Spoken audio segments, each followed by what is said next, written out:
प्रदेश जो कभी अपनी लचर कानून व्यवस्था और महिलाओं के लिए असुरक्षित माहौल के लिए बदनाम था, आज महिला सशक्तिकरण और विकास की नई मिसाल बन चुका है।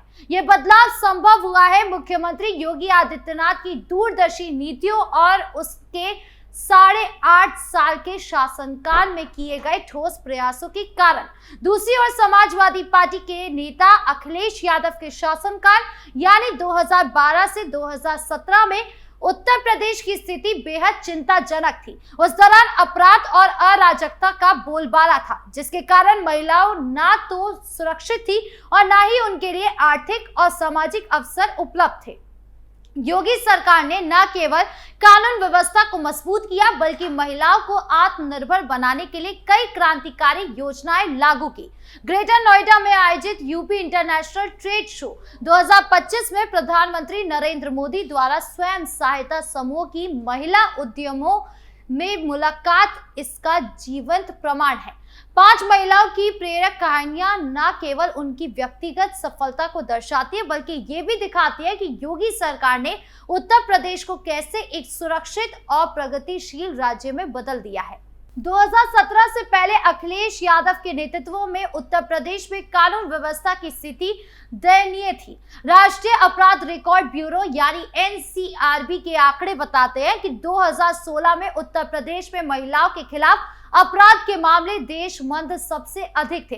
बलात्कार, छेड़छाड़ और घरेलू हिंसा की घटनाएं आम थी, जिसके कारण महिलाएं घर से बाहर निकलने में डरती थी। अपराधियों को सजा देने के बजाय समाजवादी पार्टी की सरकार में कई बार उन्हें संरक्षण मिलता था। ये वो दौर था जब महिलाओं में ना तो अपने सपनों को पूरा करने की सोच रहती थी और ना ही उद्यम शुरू करने का साहस जुटा पाती थी। सड़कों पर असुरक्षा और पुलिस प्रशासन की निष्क्रियता ने महिलाओं के लिए माहौल को और भी खतरनाक बना दिया था। इसके विपरीत योगी आदित्यनाथ ने सत्ता संभालते ही जीरो टॉलरेंस की नीति अपनाई। उन्होंने अपराधियों और माफियाओं पर सख्त कार्रवाई की, जिसके परिणाम स्वरूप उत्तर प्रदेश में अपराध के दर में कमी आई।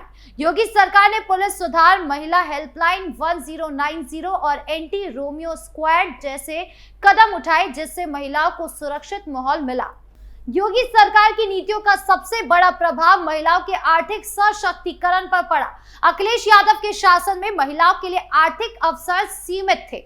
स्वयं सहायता समूह के प्रोत्साहन देने या महिलाओं को उद्यमिता के लिए संसाधन उपलब्ध कराने की कोई ठोस नीति नहीं थी। इसके विपरीत योगी सरकार ने मुख्यमंत्री कन्या सुमंगला योजना, बेटी बचाओ बेटी पढ़ाओ और स्वयं सहायता समूह को बढ़ावा देने जैसी योजना शुरू की। इन योजनाओं ने महिलाओं को न केवल आर्थिक रूप से आत्मनिर्भर बनाया, बल्कि उन्हें समाज में सम्मानजनक स्थान भी दिलाया। यूपी इंटरनेशनल ट्रेड शो 2025 में प्रधानमंत्री नरेंद्र मोदी से मिली 5 महिलाओं की कहानियां इस बात का जीता जागता सबूत है कि योगी सरकार की नीतियों ने महिलाओं को अपने सपनों को साकार करने का मंच प्रदान किया है। मेरठ की विद्युत सखी संगीता की कहानी इसका एक शानदार उदाहरण है। संगीता ने प्रधानमंत्री को बताया कि वो हर महीने लोगों के बिजली बिल जमा करके अच्छी कमाई कर लेती है। जब पीएम ने उनसे पूछा कि क्या उन्हें फील्ड में काम करने में कोई दिक्कत होती है, तो संगीता ने गर्व से कहा कि अब कोई दिक्कत नहीं होती और लोग उन्हें सम्मान देते हैं। यह आत्मविश्वास और सम्मान अखिलेश यादव के शासनकाल में असंभव था, जब महिलाएं घर से बाहर निकलने में भी हिचकिचाती थी। योगी सरकार की मजबूत कानून व्यवस्था और महिला सशक्तिकरण योजनाओं ने संगीता जैसी हजारों महिलाओं को नया जीवन दिया। अखिलेश के समय में बिजली बिल वसूली जैसे कामों में महिलाओं की भागीदारी की कल्पना भी नहीं की जा सकती थी, क्योंकि ना तो सुरक्षा थी और ना ही ऐसी योजना जो महिलाओं को प्रोत्साहित करती। इसी तरह लखनऊ की बैंकिंग सखी सरला की कहानी भी प्रेरणादायक है। सरला ने बताया कि उन्होंने 2000 से अधिक जन धन खाते, 700 से अधिक सुरक्षा बीमा, 200 से अधिक जीवन ज्योतिषी बीमा खाते और 200 से अधिक अटल पेंशन योजना के तहत खाते खोले। शुरुआत में लोगों को समझना मुश्किल था, लेकिन योगी सरकार की योजनाओं और सुरक्षित माहौल ने उन्हें यह विश्वास दिलाया कि वो अपने काम को बिना डर के कर सकती हैं। अखिलेश यादव के शासनकाल में बैंकिंग सखी जैसे पहले ने ना के बराबर थी। उस समय ग्रामीण क्षेत्रों में बैंकिंग सेवाएं पहुंचाना एक चुनौती थी और महिलाओं को इस तरह के काम में शामिल करने की कोई नीति नहीं थी। योगी सरकार ने न केवल सरला जैसी महिलाओं को प्रशिक्षण और संसाधन दिए बल्कि उन्हें समाज में एक नई पहचान भी दी। वाराणसी की नमो ड्रोन दीदी नीतू सिंह की कहानी तकनीक और उद्यमशीलता का अनूठा संगम है। नीतू ने ड्रोन चलाना सीखा और खेतों में खाद छिड़कने का काम शुरू किया। वो एक बीघे के लिए 200 रुपए लेती थी और कभी कभी एक दिन में 20 से 25 एकड़ खेतों में छिड़काव कर लेती थी। पिछले 1.5 साल में उन्होंने 1000 एकड़ से अधिक खेतों में ड्रोन से छिड़काव किया। ये उपलब्धि योगी सरकार की नमो ड्रोन दीदी योजना के बिना असंभव था, जो महिलाओं को आधुनिक तकनीक से जोड़ रही है। अखिलेश यादव के शासनकाल में ऐसी योजनाओं का अभाव था। उस समय ना तो महिलाओं को तकनीकी प्रशिक्षण देने की कोई नीति थी और ना ही ग्रामीण क्षेत्रों में ऐसी प्रगतिशील पहले देखने को मिली। नीतू की सफलता ये दर्शाती है कि योगी सरकार ने महिलाओं को न केवल सुरक्षा दी बल्कि उन्हें आधुनिक युग की तकनीक से जोड़कर आत्मनिर्भर बनाया। बिजनौर की जूली देवी की कहानी 15,000 महिलाओं की आवाज है जो विदुर पेड़ा समिति से जुड़ी है। ये समिति साबुन, मसाला, मल्टीग्रेन आटा, बेसन जैसे 150 उत्पाद बनाती है। जूली ने बताया कि 2017 से पहले उत्तर प्रदेश में महिलाओं के लिए उद्यम शुरू करना असंभव था। उस समय कानून व्यवस्था इतनी खराब थी कि महिलाएं घर से बाहर निकलने में डरती थी। अखिलेश यादव के शासनकाल में अपराधियों को खुली छूट थी, जिसके कारण महिलाएं अपने सपनों को दबा कर रखती थी। लेकिन योगी सरकार ने न केवल सुरक्षा का माहौल बनाया बल्कि स्वयं सहायता समूह को बढ़ावा देकर महिलाओं को उद्यमिता का अवसर दिया।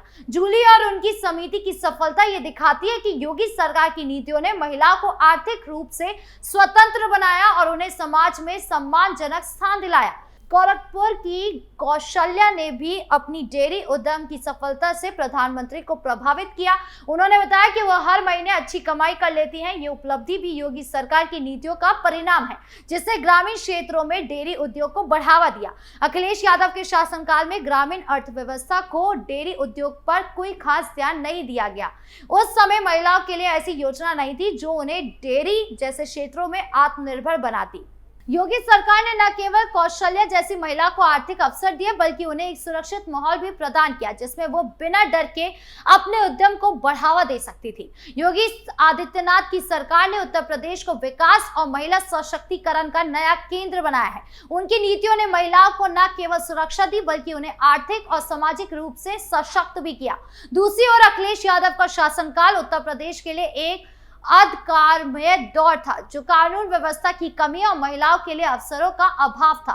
यूपी इंटरनेशनल ट्रेड शो 2025 में प्रदर्शित महिलाओं की कहानियां इस बात का सबूत है कि योगी सरकार ने उत्तर प्रदेश को एक नई दिशा दी है। संगीता, सरला, नीतू, जूली और कौशल्या जैसी महिलाएं आज न केवल अपने परिवार का सहारा है बल्कि समाज के लिए प्रेरणा का स्रोत भी है। यह बदलाव योगी आदित्यनाथ की नीतियों का परिणाम है, जिन्होंने उत्तर प्रदेश को एक सुरक्षित, समृद्ध और सशक्त राज्य में बदल दिया है। आपके इस पूरे मामले को लेकर क्या राय है, कमेंट बॉक्स में जरूर बताएं। धन्यवाद।